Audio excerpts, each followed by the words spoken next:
នារុស្ស៊ីថ្ងៃច័ន្ទ4កើតខែមេសាឆ្នាំអាសាញ់សតស័កពុទ្ធសករាជ2569ត្រូវនៅថ្ងៃទី24ខែសីហាឆ្នាំ2025ឯកឧត្តមថៅជេដ្ឋារដ្ឋមន្ត្រីក្រសួងធនធានទឹកនិងឧតុនិយមបានអញ្ជើញចូលពិនិត្យជាក់ស្ដែងវឌ្ឍនភាពការងារគម្រោងអភិវឌ្ឍសំណង់ស្ទាក់ទឹកកំពង់គោស្ថិតក្នុងភូមិកំពង់គោលើឃុំកំពង់គោស្រុកកំពង់ស្វាយខេត្តកំពង់ធំមានចម្ងាយប្រមាណ15គីឡូម៉ែត្រពីទីរួមខេត្តកំពង់ធំ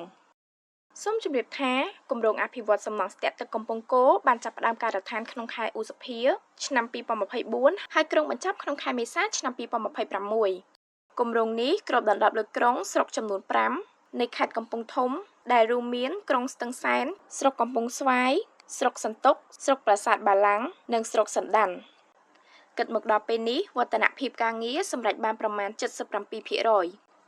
សូមបញ្ជាក់ថាគម្រោងអភិវឌ្ឍសំណង់ស្ទាក់ទឹកកំពង់គោជាសំណង់ស្ទាក់ទឹកថ្មីមួយទៀតស្ថិតក្នុងភូមិសាស្ត្រខេត្តកំពង់ធំលើដងស្ទឹងសែនផ្នែកខាងក្រោមបន្ទាប់ពីសំណង់អាងទឹកដងកាំបិតនិងសំណង់អាងទឹករក្សាក្នុងខេត្តព្រះវិហារដែលស្ថិតក្នុងខ្សែទឹកផ្នែកខាងលើនៃដងស្ទឹងសែនមានសក្តានុពលបម្រើឲ្យពហុវិស័យជាពិសេសការងារស្តុកទឹកការងារស្រោចស្រពវិស័យកសិកម្មឧស្សាហកម្មនិងការប្រើប្រាស់ក្នុងជីវភាពរស់នៅប្រចាំថ្ងៃព្រមទាំងជួយបញ្ជៀសការជន់លិចតំបន់ទីប្រជុំជននានាដែលស្ថិតតាមបណ្ដោយដងស្ទឹងសែនផ្នែកខាងក្រោមនារដូវវស្សា